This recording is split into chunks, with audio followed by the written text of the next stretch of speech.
Welcome everyone to the March meeting for the East Brunswick Astronomy Club. If this is new to you, if this is your first meeting, welcome. We're so glad you came. You've come for a really, really good presentation.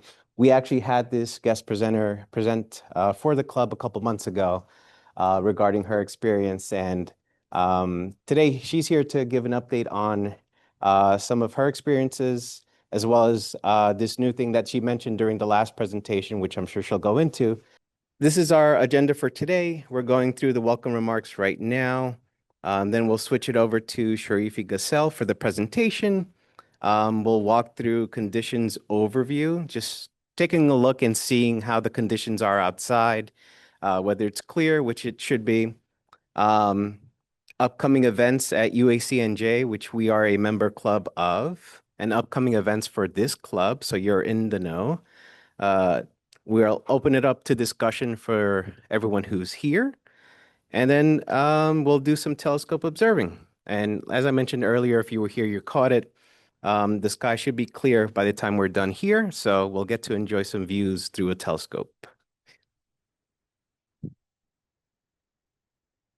So this is our mission statement. And just to condense it for you all here, all it really says is you don't need to have any astronomy experience to attend our meetings. Some folks that have actually looked through the telescope for the very first time have been with us, which is awesome for us to experience as well as we see how they look through the eyepiece and are amazed with the craters of the moon, the rings of Saturn, and so forth. So whether you're very experienced in astronomy, have an impressive telescope, or you don't even have one, by all means, come to our meetings. We have telescopes for you to look through. All right, so tonight we have Sharifi Gassel. She is based in Central Florida near Kennedy Space Center, where space exploration is part of the local landscape. Sharifi is an analog astronaut and has completed 2 missions. The first was high seas in Hawaii as the medical officer, and the most recent was in mission control during the world's biggest analog in Vienna. This is the one she mentioned a couple months ago for the attendees of our club. Where did I leave off? She is the founder of the Blue Marble Project, has participated in 8 NASA social events, has received NASA media accreditation for several launches, and manages social media for her adopted greyhounds, reaching over 25,000 people worldwide. She is also a psychotherapist, specializing in awe-inspired therapy, anxiety, life transitions, and multicultural mental health. Her academic background includes molecular biology and microbiology, veterinary medicine, psychology, and clinical mental health counseling. Sharifi is currently pursuing a second Master of Science from Embry-Riddle Aeronautical University in Human Factors. For fun, she enjoys kayaking, watching rocket launches, spending time with her family, and Greyhound Cosmos, and is a NAUI dive master. So without further ado, Sharifi, take it away. Thank you so much, and thank you for having me back. It is a pleasure to be back. As Isaac said, Cosmos is my adopted greyhound. While I talk here, I'm going to go ahead and share my screen. Cosmos is behind me, and I can't quite tell if you can see him behind me with the thumbnails, but here we go. All right, so continue to share. And are we good to go with the presentation? You can see everything? Awesome. Cool. I think I got a thumbs up. So, like I said, thank you so much for having me back. If there's something. Yes, perfect. Awesome. All righty. So we're going to get started. And let me minimize this. Perfect. So my talk today, I'm going to be talking about analogs to Artemis. And so starting a little bit from what an analog astronaut is. Some of you might already be familiar with kind of the nuts and bolts of it from the presentation that I had done a few months back. And for those that aren't familiar with it or kind of want to recap, I'll go ahead and go through it a little bit in the beginning and outline what an analog astronaut is, kind of the purpose of it, and what we do as analogs to then train for larger missions. And so that's where the Artemis piece comes in. I'm also a NASA JPL Solar System Ambassador. similar to Isaac, and so this is kind of one of the things that we love doing is going out and talking about space and NASA missions. So, front picture you might look familiar to another picture that I had in the last presentation. This is a habitat that we lived in, a geodesic dome that was. This is not photoshopped whatsoever. It is a geodesic dome that we lived in on the side of Mauna Loa volcano in Hawaii. And in the back, you could see the Milky Way a little bit. There's some better pictures that I have later on with one of my crewmates. And you can spot the Pleiades over there to the right. And who knows what else. It all kind of gets jumbled in when you're in that dark of a sky. So my background originally started in molecular biology and microbiology. Absolutely loved learning about the smallest things in the cosmos and in our planet, and then switched to veterinary medicine for a little bit. Learned about animal behavior. Didn't want to be a veterinarian, and so I switched careers to psychology, and I'm also a psychotherapist. Been in private practice for about 12 to 13, going about 13 years at this point. And as Isaac said, I am an analog astronaut and I have completed 2 missions. So the first one was at high seas, which you could see pictured on the right there, very, poetic.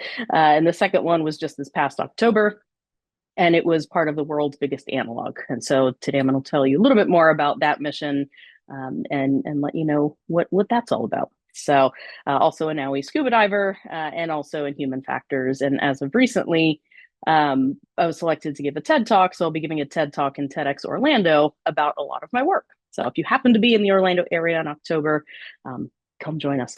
And we'll be talking about some of my work and research as awe-inspired therapist, and what some of these missions actually can contribute to all of us. So, did you know, by now you probably do, there are astronauts who train right here on Earth to get ready for actually traveling to space. And so there are analog missions. What an analog astronaut is, it stands for analogous astronaut. For the most part, analog astronauts have not traveled to space. Many astronauts that have traveled to space start out as analog astronauts. There are analog astronaut habitats all over the world. There's some that are underwater, like you would see in the picture on the bottom left. And that one is called BMO. That's the name of the mission, and that's in the Aquarius habitat, which is just off the coast of the Florida Keys, which is pretty neat. It's in about 60 feet of water, so enough to simulate what it would be like to be living in isolation on, say, the International Space Station. You might think, oh, well, 60 feet of water, not that big of a deal. When you're there for an extended period of time, you would have nitrogen buildup in your system, and then you couldn't just surface to the top. Middle picture is one from my first mission at high seas, and we were about an hour away from any kind of habitat, any kind of civilization. The nearest base was an army base, and it was about, like I said, an hour away drive. There was absolutely nothing out there. Anything happens, we have an emergency number in case anything actually happens, but you're on your own, right? You're living in isolation. And the image on the right, some of you might be familiar with Chapea. It's been in the news probably a little bit more often than some of the other analog habitats. And this is they've just started, I believe, their second mission, and this is where the analog astronauts will be living in this habitat, which simulates Mars for a year at a time. And so they just went in a couple months ago, I believe, for a new crew for a second mission on Chapea. So that's a picture of it. So kind of give you an idea, these habitats are all over the world, right? And they could be privately owned, they could be government, they could be partnerships with both, and most, if not all of them, have a research component to them. And they test both technology and also the human factors part of it. And so human factors and psychology, meaning how do humans function within these spaces, no pun intended. So that's a little bit of an overview of what an analog astronaut is. My specific mission. Why do we do analog missions? All right, we think like, okay, this is kind of a thing. Like you go out and you play Mars or you play astronaut or something. And, for some people, it might be that fun. For other ones, we test it out because space is risky and expensive, right? Space is hard. And so before kind of investing time and effort and money and everything in technology that you don't want to really kind of put at risk, we test it here on Earth first. And so a lot of the missions that are done here on Earth test a lot of the technology. We test out what human like crew dynamics are like, teamwork, different components that help keep humans safe before actually doing the real thing in space. So one of the things in my first mission, and what most of them do, is actually testing what it's like to live without fresh food or internet. So these habitats don't typically grow their own food. Some of them have maybe greens. They'll grow some kind of simpler veggies, right? But we don't have kind of farms of fresh produce, and so we see what it's like to live without fresh food, without kind of having a DoorDash or an Uber Eats situation, or you grocery store, or you go just kind of run to the store and come back. You can't because you're in simulation.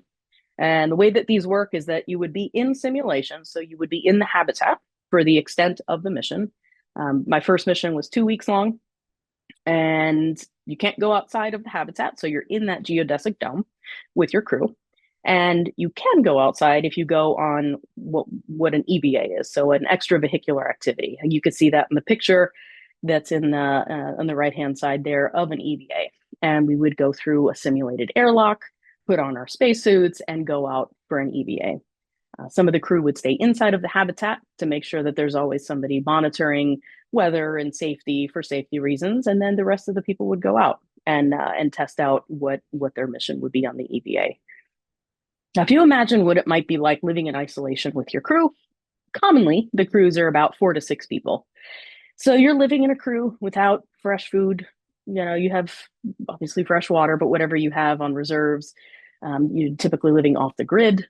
And in our mission, and I remember I mentioned this last time, we didn't have showers for 2 weeks. We had baby wipes and we had one shower in the whole mission. And that's again simulating the International Space Station.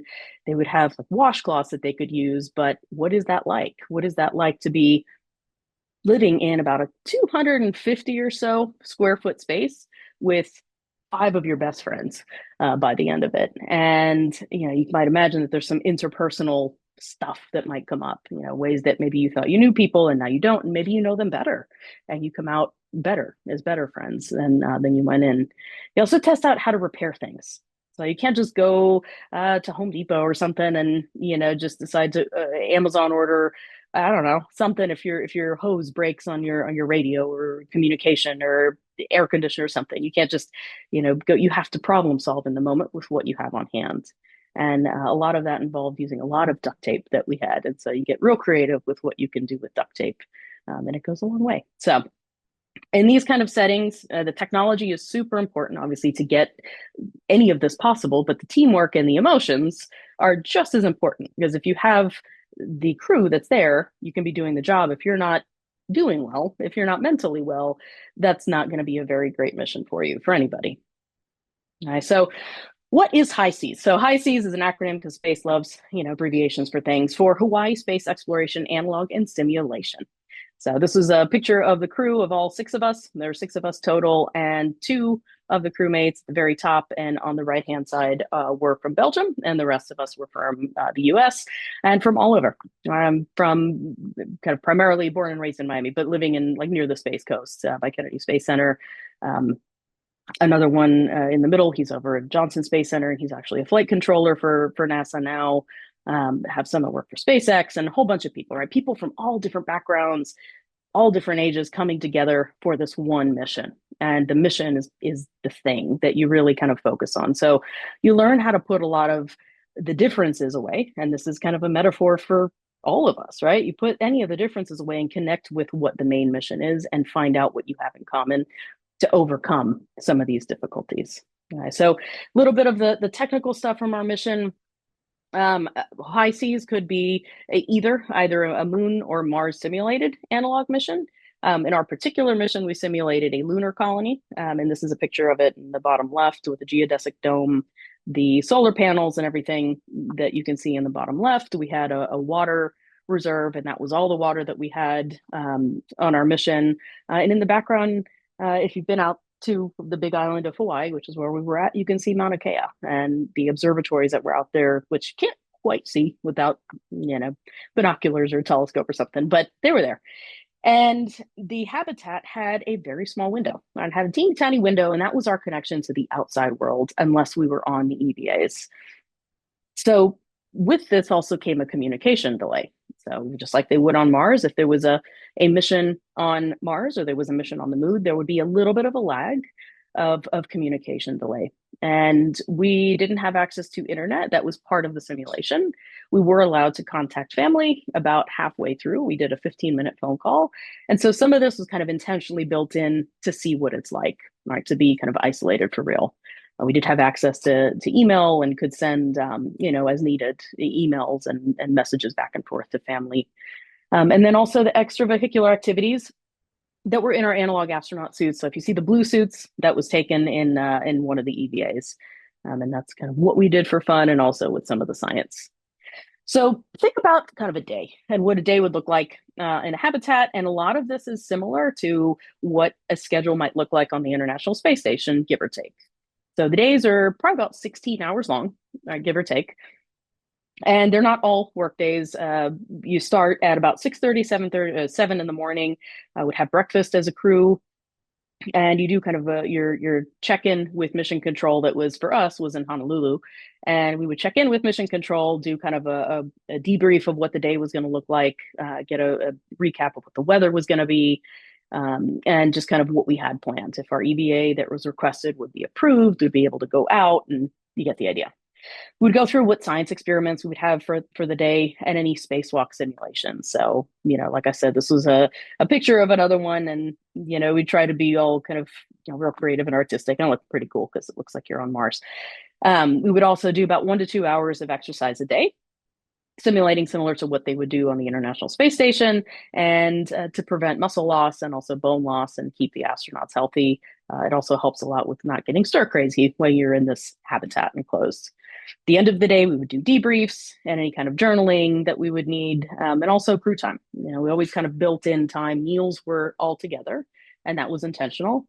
It was time to be social and to talk about and laugh and joke around. And we would have game time at the end with physical cards, card games. We played Uno a bunch, and yeah, I'm connected as a crew.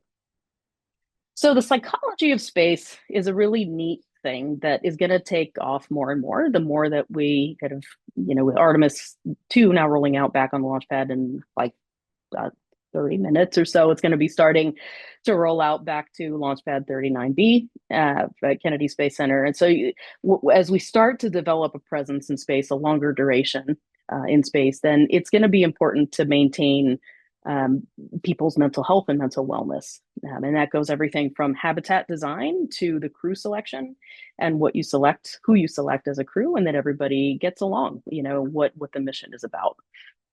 Things you should consider when doing this, if for those that are interested, is confinement.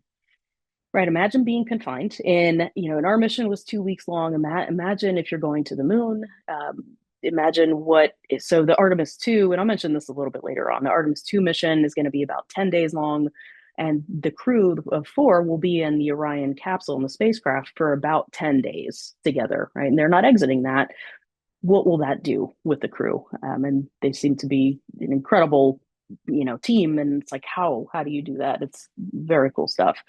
Also, cognitive load. If you're doing work for 16 hours a day, that you will lead to burnout real quick. So figuring out how do you balance that out? How do people manage stress? How do they have grit and resilience and also have the ability to relax, and you have, openness. You have a combination of introverted people and extroverted people, depending on the crew that is being selected. So that's interpersonal dynamics and also emotional regulation. Right? Have people how do you adapt to stress? What do you do? How do you have coping skills that you can bring with you into isolation? Something like this. So what do you think? And this is a rhetorical question, kind of given the setting.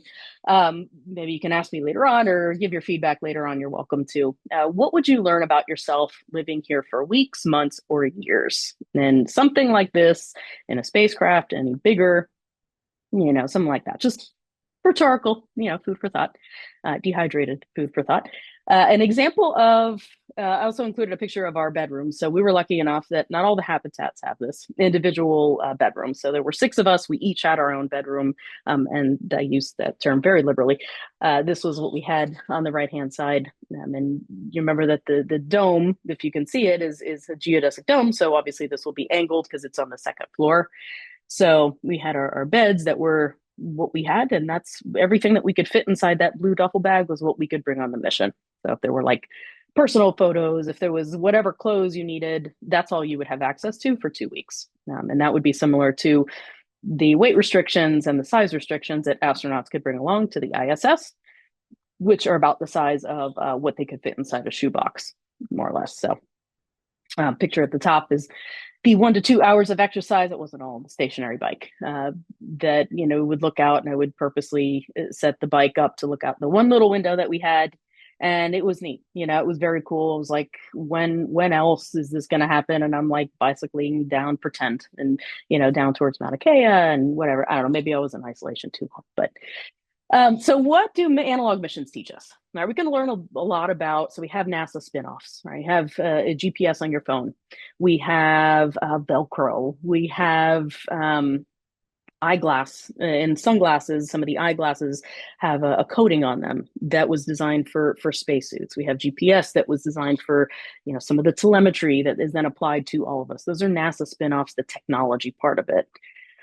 In addition to that, we can also learn a lot from analog missions. So this particular analog was private, but NASA, as I mentioned before, has JAPIA. They also have Hera. They have a ton of them that are all kind of, testing and getting information about crew and what they can teach all of us about how to work as a team.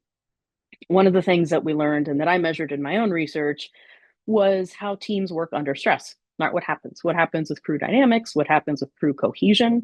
That is a big thing. Also, autonomy versus decision making. Who is taking charge? Who is kind of a intrinsic motivator? Who might step up as a leader in some settings, and who might kind of take the back seat depending on the task. What happens if there's conflict? Right? People are people, and it's to be expected. Right now, hopefully nothing dramatic, and fortunately nothing happened on our missions. So, we're all friends after the fact. But that being said, what happens if something does happen? Who do you have on standby? Who is maybe a mediator? Who's trained for this? We also did have a therapist on call in case of anything, which that I'm aware of we didn't have to reach out to on our mission. That would be kind of like, and also a medical doctor in case anything did actually happen. You're living in isolation. And so we don't necessarily do this. You don't sign up, you don't volunteer to kind of be an analog astronaut just because you just like wake up one day and you decide like, I'm gonna go live outside of a volcano and see what happens and eat dehydrated food with a bunch of my strangers or whatever. So there's got to be some bigger reason why you would want to do this. Maybe you don't. Maybe you just want to see what you're capable of. Either way, there is meaning that you can pull from some of these missions, from all of these missions. And before I went into my first one, a friend of mine said, if you haven't come out different from the mission, paraphrasing, if you're not different when you step out of the habitat at the end, then you haven't done it right. All right, so something's going to change. Some of the things, and I've included an image of some of the artwork that we created. A spacesuit art, like a traveling art spacesuit that I now take on like different presentations and stuff to show the power of art and creativity on these missions. It's not just all science and technology. It's not all STEM. There is an element of STEAM in this as well, and there is the art and creativity component of this as well. So take all of that. That's a lot of information. Kind of really rush through it. So I apologize if you have any questions about specifics. Happy to answer them later on. But this is one mission. Right? This is one thing, one mission, one habitat. Now we're going to scale it bigger, much bigger. And we're going to scale it to having 16 habitats, not just the one, 16 of them. And they are all happening at the same exact time. And they are going to include over 200 people between the analog astronauts, between mission control, between educators on Earth. We're all on Earth, but Earth, air quotes. Different people coordinating in different countries. There were 25 different countries participating at the same time in what is called the world's biggest analog. And so this happened in October of 2025, so this past October. And all of these missions were taking place at the same time over 2 weeks for one mission. Okay, and at the heart of it, that was the mission control, kind of coordinating the different parts of it, was MECO-V, which is Mission Control Vienna. And I'll get to that in a second. But just so you could see some of the habitats, this is obviously not all of them. There were some that were in Australia. So this is icy in Australia. And the commander from my first mission was actually on this mission, which was pretty neat. I was in mission control in Vienna, and she was an analog living in the habitat in icy in Australia during that time. So it was neat to kind of see the daily reports coming in from her and from all of them, really. There's also there were two of them that were in Jordan. There's one that was in Petra. Now, this is before going into the picture that they did. I think either before or after that they took. One of them in Sam in believe Sam is in Arizona, yeah, in Tucson, Arizona, in Biosphere. And this was one analog habitat. He was living in isolation by himself for 2 weeks, and seeing what happens with him. There's also some at MDRS in Utah. There was a crew. There was a crew in Brazil. There was a crew in Portugal. There were crews, a couple of them in Africa. It was the first time that Africa was getting involved. There were some. There was one in France. There was one, yeah, all over. All over. And so they were all coming together. Now you can imagine all of these. You think, okay, well, they're different continents, time zones. How do you coordinate this? And we coordinated it here in Mission Control Vienna. So at the heart of it, we were in Mission Control Vienna was the one who was kind of like the middle ground, the mission control for all of the habitats. And a little bit complicated to kind of look at the hierarchy of it, but basically Mission Control Vienna was the heart of it, and then that would kind of delegate to the mission controls in each of the habitats. So for example, the one that I said was the one in Sam Biosphere in Arizona, they had their own mission control locally. That mission control would report to mission control in Vienna. And so we would communicate kind of like playing telephone, only a little bit better. So, you could have effective communication. If not, it would get really, really muddy with that. On the picture on the top right, you see what the operations room looked like. So this is a building that the Austrian Space Forum, the OWF, has, and they were the ones that they do this. They're a nonprofit, and they do this for those that are not familiar with the Austrian Space Forum, and they coordinate analog missions all over, right? This is what they do. And so they've obviously stepped up to do this, and they have the capacity for it, the capability for it. And so there were different rooms in this building in Vienna. This was the operations room, and there was a meteorology room. There was a media room, a science room. There are different teams in this building, and they would all kind of come together, give their information, and then on the top right, you see the different stations, the different computers. Each of these, there were different, like EarthCom, for example. That was one of the roles that EarthCom was going to be reporting to these habitats. And there's no pop quiz at the end or anything. So point is, each of these roles had different tasks. They would all be funneled into the director of operations, who one of them was Annika Milas, and she was in the white shirt. I was her number two. So I was the operations task manager. And so between the two of us, and we would kind of disseminate information through the operations room, through mission control in Vienna, and then out to the habitats, and then back the other way. So the mission was 2 weeks long between everything. We would have kind of daily comm sets that we would check in with the different habitats. Top right in the picture, you can kind of see the little clocks in digital format, and that was to help us because they were all in different time zones. We were arriving for our shifts at like 8 a.m. Australia would be finishing up their day the day before, and so then we would get their report from the previous day already for that day. And so they were ahead of us, and then the other crews and in Utah and the States were behind us by 6 hours, and you get the idea. And so all of that was coordinated here.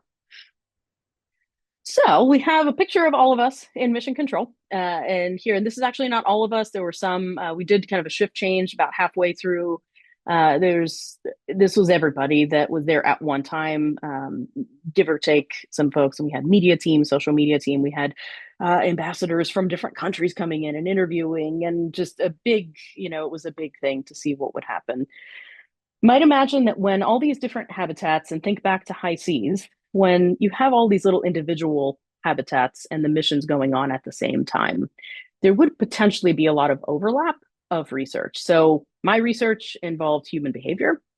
You can imagine that maybe there's another therapist, psychologist somewhere that would be doing similar type research in another habitat, and I would never know about it. So for the sake of redundancy, this was a very important mission. The world's biggest analog was a very important mission. So we shared all of the research into one database. So we're not kind of stepping on each other's toes and then repeating research, wasting time and money and efforts to do the same thing. All right. And so we also wanted to see what it would be like if you take not only one habitat, but scale it much bigger. And so it might simulate what it would be like living on a moon colony or a Mars colony or Earth or inner space somewhere. Some of the habitats in the world's biggest analog were simulating the moon. Some were simulating Mars. Some were living in space. They were simulating what it would be like living in space.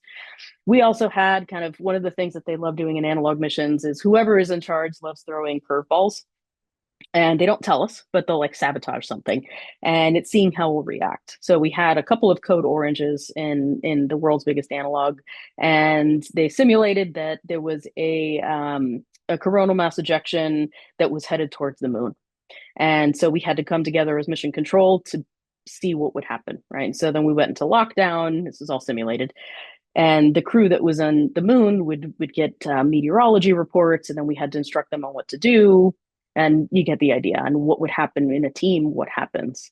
There was also another code orange where the a couple of the Martian habitats, their water filter broke, and again simulation, and some of the astronauts were getting sick, and so then we had to communicate what do we do from the medical team. We also had a couple medical doctors on staff here that were navigating that.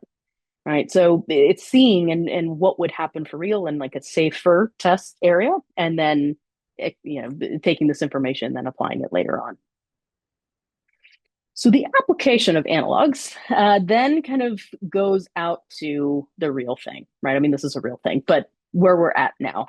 And so this is a picture from obviously Artemis 1. It's not Artemis 2 quite yet. This is from the SLS, the Artemis 1 launch in 2022. And after being rolled back a few times because of hurricanes, which that's okay. We'll go out there, drive back, and then safety first. So launched on in 2022 at like 1 something in the morning, and it was unbelievable. So now we are at Artemis 2. I might be familiar with the news, kind of changing some of the plans for Artemis 2 to be expected. It happens, right? This is kind of that there are changes is a very normal thing. It's a very common thing to happen. As I said earlier, the SLS rocket for Artemis 2 will be rolled back out from the VAB, the Vehicle Assembly Building, out to the launch pad 39B in about 20 minutes. And actually, after this presentation, I'm going to be driving out to Merritt Island to see what I can catch. And it's going to be rolled back out. It had a couple of hydrogen leaks. The rocket itself, the SLS rocket, had a couple of hydrogen leaks, which they were able to fix. They detected a helium leak, which required them to roll it back to the VAB to check it and test it. They've deemed that everything is safe. I believe I saw earlier that the astronauts, these 4, were in quarantine again. Don't quote me on that, but they'll be in quarantine for about 2 weeks. And then the scheduled launch as of now is April 1st. Can make your April Fool's jokes. So right now, that is what is planned. And the launch window is from about 6:24, I believe, to about 8:24 is the launch window. So it'll be neat if it's a daytime launch. But again, that could change. Space is hard. It happens. We want these astronauts to be safe. And so this is the first time that we have the first female launching to the moon on a lunar mission, and also the first person of color. We also have the first Canadian or non-American on one of these missions, which is pretty neat. That's historic in itself. And a lot of this is going to be continuing where Apollo left off. And some of the science and some of the technology of where our Apollo left off, Artemis will be continuing. So the physics hasn't changed of what to do, but the way in which we get there has. So the whole mission will take about 10 days or so from launch, when they launch, till they splash down, and they will be splashing down in the Pacific. About that. So I did have a video previously to a YouTube video of the SLS. So this is the SLS rocket. It does use some of the parts that were inspired and kind of taken from the space shuttle. And the SRBs, the solid rocket boosters in white on the side, might look familiar if you look at the model of the space shuttle. Similar thing. What is new to the SLS rocket is the core stage, which is what's in orange in the middle. and it's a much more powerful rocket. It can get us to the moon and back. So the very top is where the Orion capsule is. So that's where the astronauts will be. And all of this sits on top of the mobile launcher. So this mobile launcher it's built and then it's kind of like put on the crawler. So the crawler, you kind of seen videos of the space shuttle on the crawler going from the VAB to the launch pad, launches. There you go. Same crawler modified for a new rocket, and the mobile launcher is a new design for the SLS. So typically the crawler travels at a speedy 1 mile an hour. Because this rocket is so heavy, it travels at about 0.8 miles an hour. The whole trip from the vehicle assembly building to the launch pad will take about 12 hours, give and take, depending on the speed and everything goes according to plan. So by tomorrow morning, when visitors come into Kennedy Space Center Visitor Center, they will see this beautiful thing on Launch Pad 39B. So it will sit there. I don't know if they're doing, I'm not sure if they've announced a second wet dress rehearsal. So kind of testing all of the systems. I'm sure they will at some point, and then ready for launch on April 1st. So as I said, the Orion spacecraft is where the astronauts will sit. It's a little bit bigger than the Apollo capsule. Same kind of principle with it. It has a heat shield on the bottom, which you can't quite see in this picture, but this is an actual photo that the Orion from Artemis I mission took. It's a selfie that it took of itself. There were no astronauts on Artemis 1. There was a robot, an astronaut simulant that his name was Munikin Campos. Yes, and he was did all the radiation testing and some of the testing the seats and everything, making sure that they're safe for the astronauts that are going to be going on Artemis 2 and beyond. Okay, so I'm going to go back to high seas and the first mission, living in kind of isolation and seeing how some of this might really start to apply. Okay, what happens in these analog environments, what happens with people, with human behavior, with human factors, with all of these things, and then applying them to something like this. Okay, you're testing life support systems. You're testing, there's no immediate rescue. So similar to an analog environment, it's living in isolation, right? There's no, once you pass a certain point, that's it, right? Past this point of no return. On Earth, you can, which is why we test on Earth, because for the real thing, you can't. There's also autonomy because beyond low Earth orbit, that's it. Right? They're on their own, and then it's up to the spacecraft and the incredible astronauts that are going to be on board. What's cool about the Orion spacecraft is that it is deep space capable, so it can actually go into deep space, and technically, it's not the plan, but this is the kind of an image of what that will look like. And this is a real picture, by the way. So here is what the orbit will look like, what the trajectory of it will look like when it leaves Kennedy Space Center. So this should play. Yeah. So launch, it's going to orbit around Earth a couple of times to pick up momentum and leave Earth's orbit. And once it reaches escape velocity, it is going all the way to the moon on a 3-day journey. And it's going to be going around the moon. It's going to be going the furthest around. It's also going to be taking a lot of pictures and doing some science, which I'll mention in a minute, heading back to Earth and then landing in the Pacific Ocean. So that is kind of what the trajectory for it will look like for Artemis 2.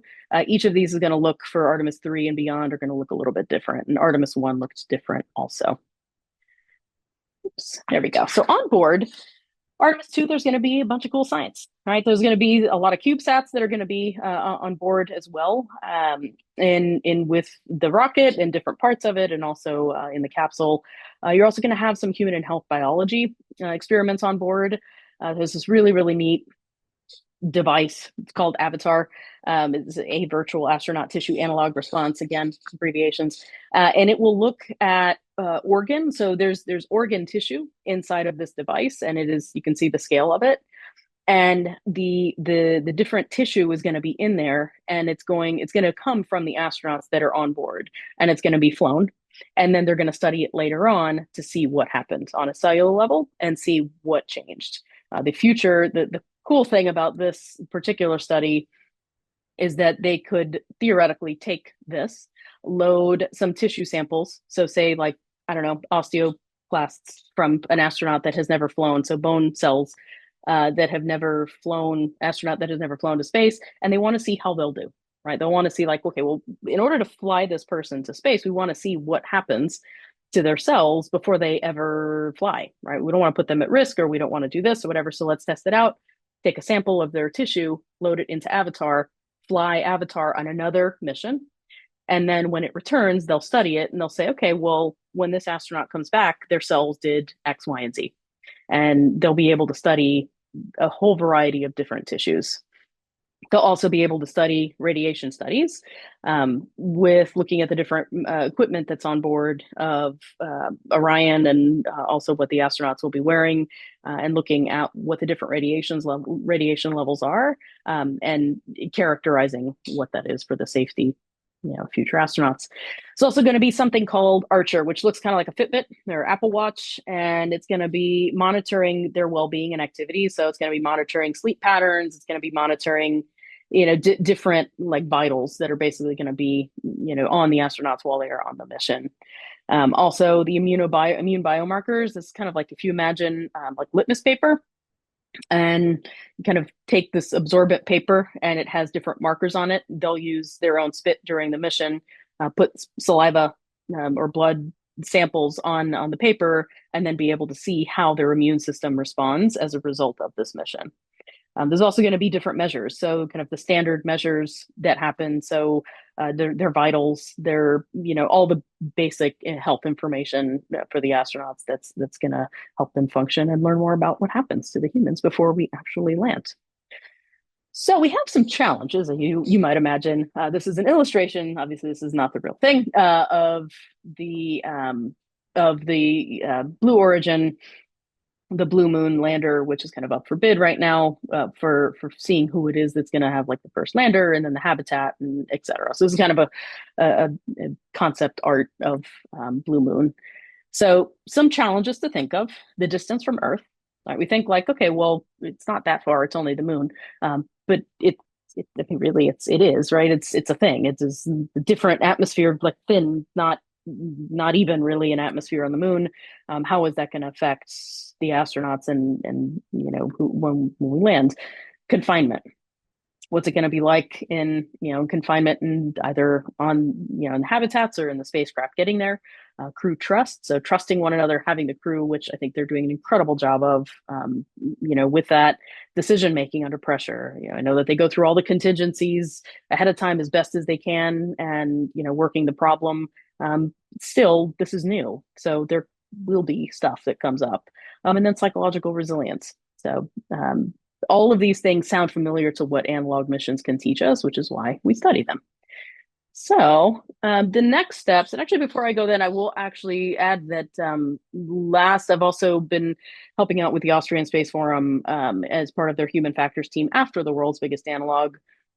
They're currently in the selection process for their next team, their next class of analog astronauts, and the selection of that. So joined the human factors team. We ran them through a battery of about 7 or so psychological assessments.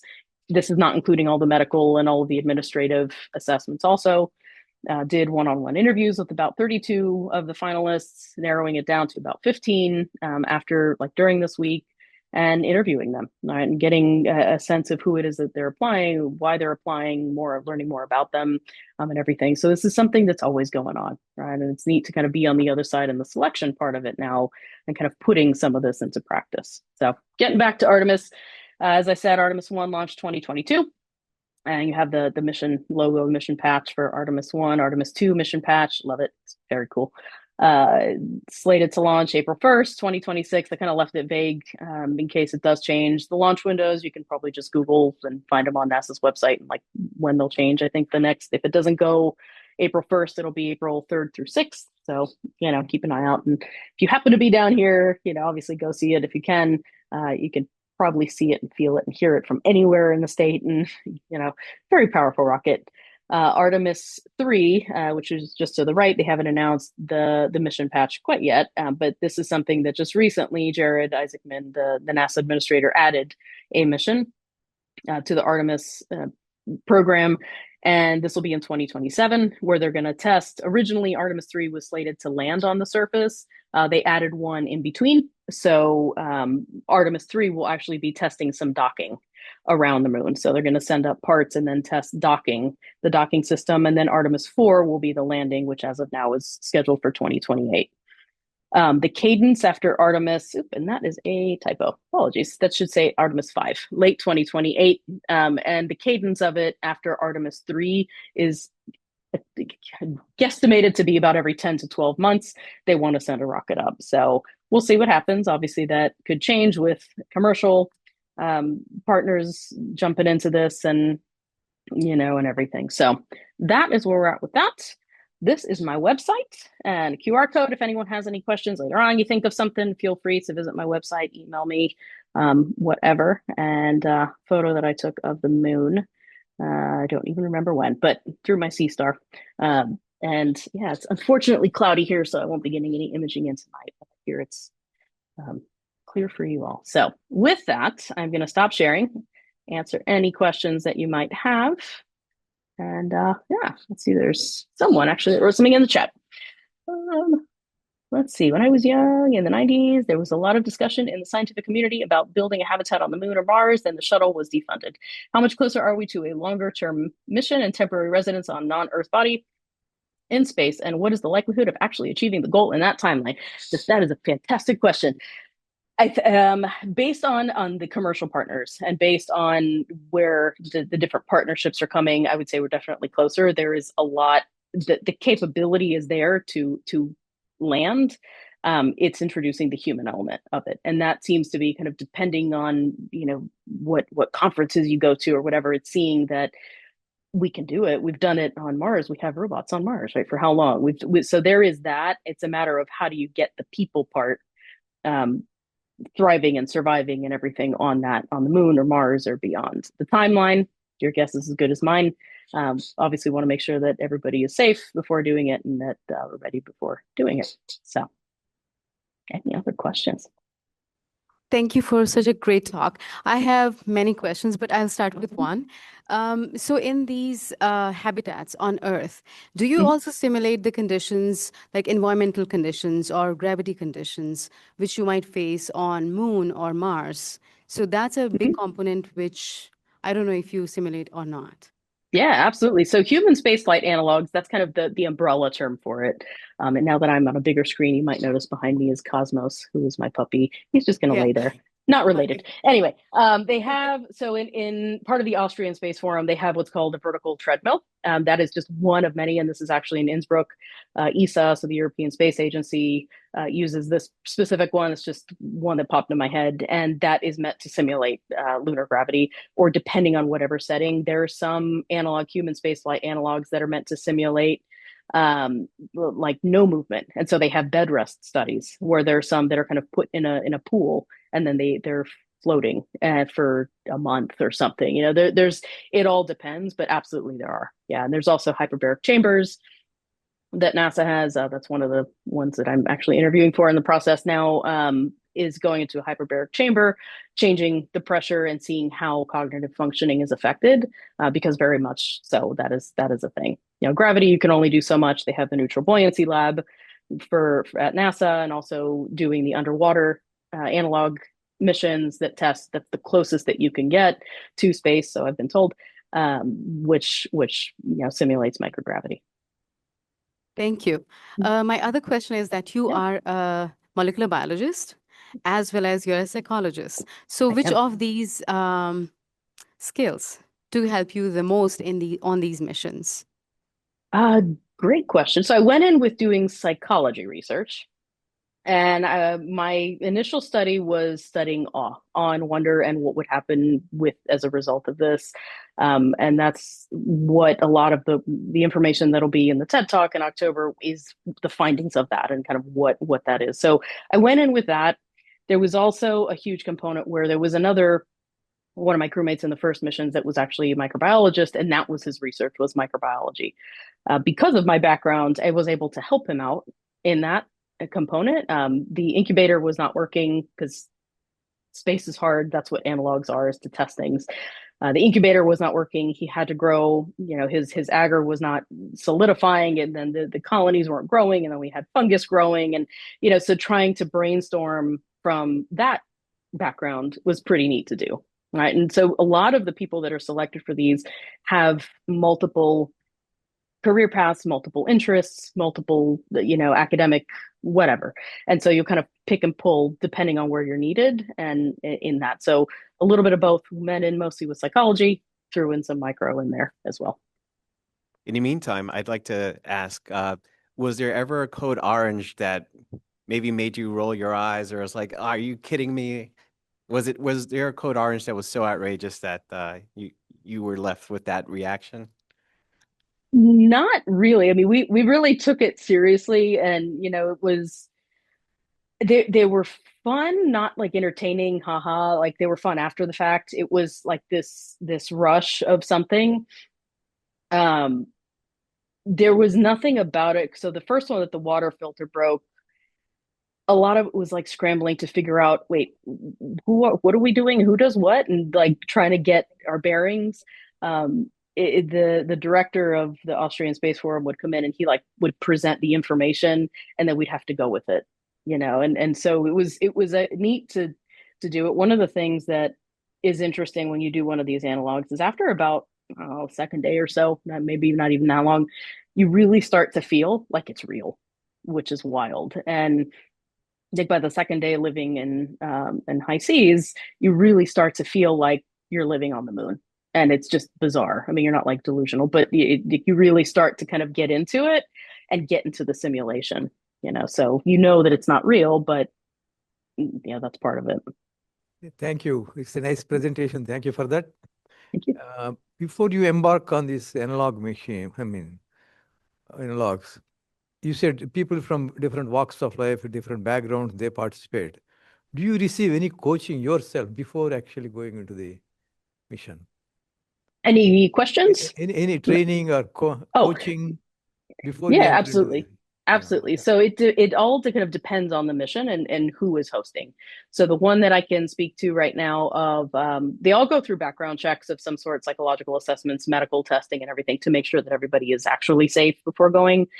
It all depends. So the first time that I met the crew for my first mission, we hadn't met in person ever. And what we had done is done a couple of Zoom calls to get to know one another. And that was basically it. We did do some team building exercises ahead of time. We climbed a mountain literally. Then one morning they just woke us up and like, have a lunch packed, 6 a.m., meet us here. We didn't know why. We climbed a mountain. Like you could see the different roles of the people coming out. And what we're doing now with training the next class of analogs for the Austrian Space Forum, it's a whole thing where there are intensive like survival training. There are different stress tests that you do ahead of time before even being selected, to really get a sense of who is going to be on these teams, because you want that ahead of time. It's important. From Mike, Bigelow Aerospace has developed inflatable space habitats. They sure have, on contract with NASA. I'm not certain, but I believe that program was defunded before it was launched broadly. Are there any other similar inflatable or mobile space habitats that could eventually be used as an intermediary to support the logistics of getting supplies from the Earth to the moon in a more stepped and safe approach? And yes, absolutely, you are correct. There are inflatable habitats that's kind of a, inflatable habitat is exactly, that's like a pool inflatable habitat, and they like come real compact, and they might take them out to, the International Space Station, for example, or, Gateway, depending on whatever's going on with that. Aside from Bigelow, I'm not 100% sure where they're at. I know that some of them right now are currently, so they have them at Johnson, in where they have the International Space Station, all like a mock-up of it. They'll have some of the inflatable habitats, and they're currently used for like waste and stuff like that kind of like put them in there. But it could very well be, if they test and they're effective, then yeah, I mean, I don't see why not. It would be a smart way of taking habitats. I don't know if this was great talk, by the way. I Thank don't know you. if this was covered, but do all the astronauts or the crew going on Artemis II, would they have had to have had an analog experience as a prerequisite or early in their career? Yeah, so my guess is that it would have happened. It's not necessarily like a prerequisite. The way that it would be selected is kind of real simplified. They would apply to be, part of the astronaut corps with NASA, or the Canadian Space Agency, and they would be selected as astronauts. They would go through their 2 years of training before being full-fledged astronauts. In those 2 years of training, part of it is doing missions like this, is doing analog missions. There's NASA has the habitats all over the world. They have some in Antarctica that they use. They have some, like I showed, in underwater. And a lot of the NASA astronauts, especially the one in the picture, those were all astronauts that had trained together and they had simulated that. So it's not really a requirement per se. It's part of their training. Like it's part of what they do to be able to get to where they're at. And this team has been working together for I don't even know how long. They seem like an incredible group of people. So excited to see them launch. And this might be a bit of a more selfish question for me, but I've never been on a NASA social yet. Okay. Do you have a favorite one that you attended? Oof, that's a hard one. They're And all, I actually, mean, does they're everyone know what a NASA social is? We're getting a lot of no's, so if you could just okay. maybe, yes. So yeah, so there's a couple different things. NASA will invite the media and they'll invite social media. So if you have it's not, I'm not going to say a large audience. Sometimes it is large audience. Typically, if you have content in social media, so Instagram, Facebook, TikTok, whatever, that you have like a varied audience. So a lot of my content actually started with greyhounds, and I applied to an NASA social, just like, I don't know, I like space. This seems cool. Let's do it. And I got waitlisted for it for the demo one NASA social in 2018. Never in a million years did I think I would be selected. I didn't. I got on the wait list and I was like, oh, cool. NASA looked at my stuff. Like, that's neat. And then I got off the wait list and that was my first one. So what they do is that they invite you out to the NASA Center, and as a social media creator, and they take you behind the scenes. They'll take you like meeting different scientists that are involved in the mission. If it's a crewed mission, you might get to go to crew walkout where they have like the doors, the famous doors that the astronauts come out. You'll go there and you'll get to see it. And yeah, and then you document it on social media and take it from there. So more recently, I have done media credentials. And so with Blue Marble Project, kind of shifted a little bit from doing social media to actual media. And so I do like photojournalism and articles with mental health and space. My favorite mission, honestly, I could not tell you. They all have incredible ones. I did one in Pasadena, or in Palmdale rather. We got to go see Sophia, which is no longer, you might be familiar with, with astronomy, no longer in operation, with the telescope on the back of the 747. And that was unbelievable to walk in Sophia.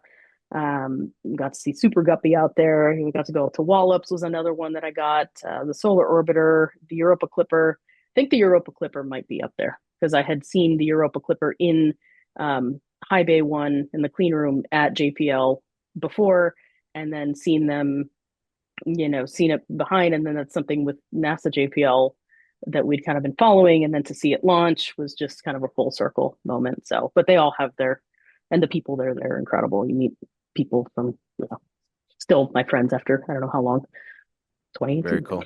Yeah. Oh, that's awesome. All right, last call for questions. Last call for questions on chat. Yeah, so I'm glad. Thank you for having me out. So one last question, I think, do you have any suggestions on how the general public can best advocate for space science and exploration funding? Love it. And prioritization to the federal government, besides just writing our Congress representatives, are there any advocacy groups where a larger group of voices can make a difference? One of the things I can speak of is honestly the NASA JPL Solar System Ambassador Program. We have an incredible platform to be able to do that. Any kind of citizen science that you can do, any kind of presentations, like, I don't know if your involvement with the club, with like the Astronomical League, any of these programs that make people or help people see the value of it is a great way, right? More than kind of talking. I mean, yes, the representatives are a fantastic way.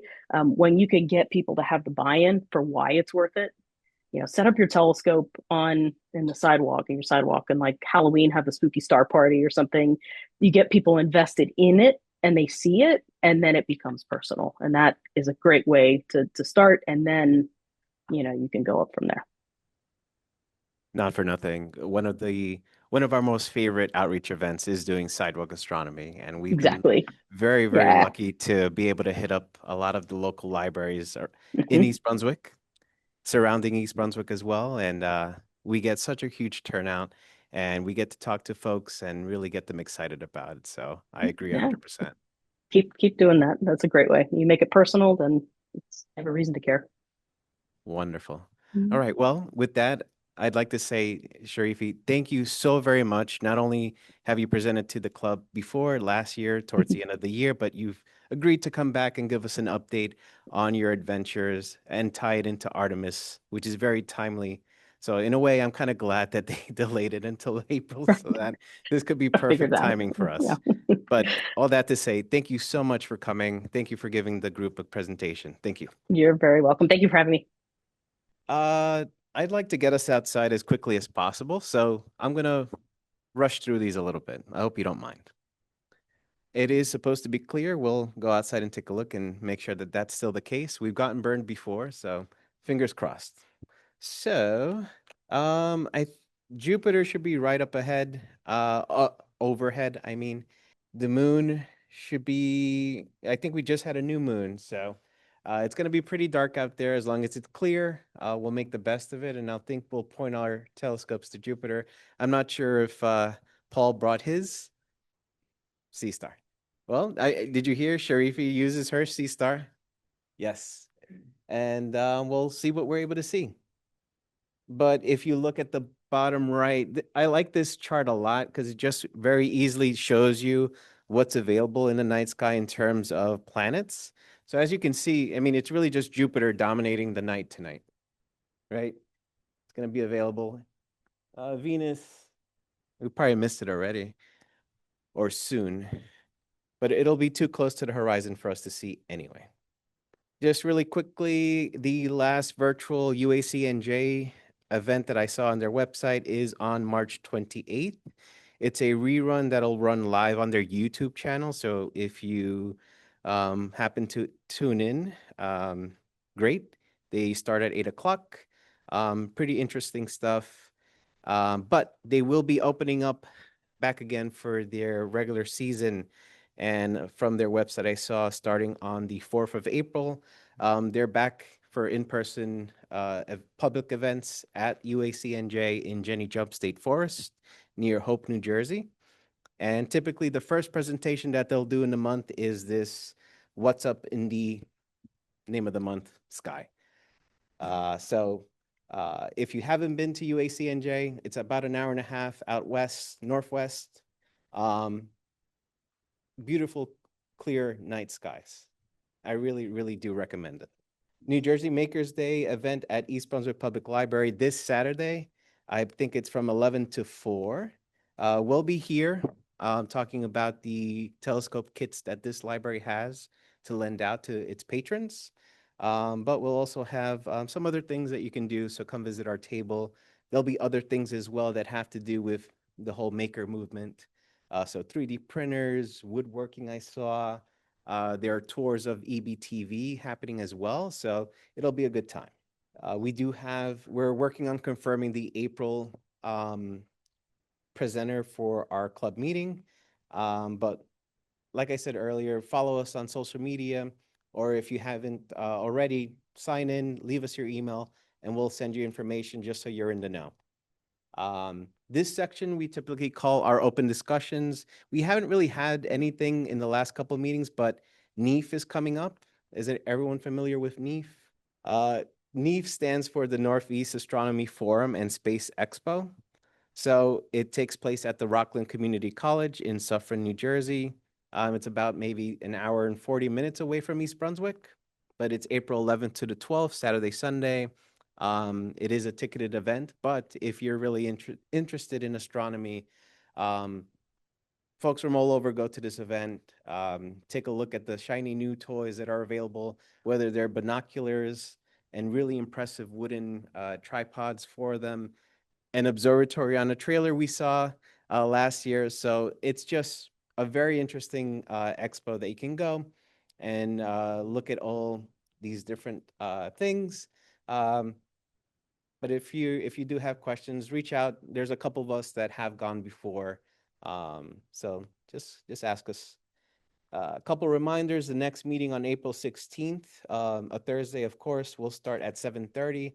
Now that daylight savings time has pushed the sundown time a little later, we start our meetings a little later to account for this. So from April to, I think, maybe August or September, 7:30 is our meeting time, unless it's a kids meeting. But again, take a look at the library's calendar to be sure that we're still meeting and what time. Follow us on social media and your email as well. And if you haven't already, we have convenient QR codes for Facebook on the left, Instagram on the right. So we do have a bit of excellent news to share. We just recently received our 501c3 status. We are officially a nonprofit now, meaning we'll be able to do bigger and better things. It's been a long journey to come here, but I'm really, really thankful and thrilled to have the team that we have here supporting the club and all the events that we have. We have a really strong board, and I'm very thankful for everyone's help. So if you're part of the board, just raise your hand, or part of the team, just raise your hand, just so everyone knows. These are the folks that help put these events together. Without it, I would have already torn out my hair and quit a couple years ago. We are only in our third year, so keep that in mind. Let's go outside.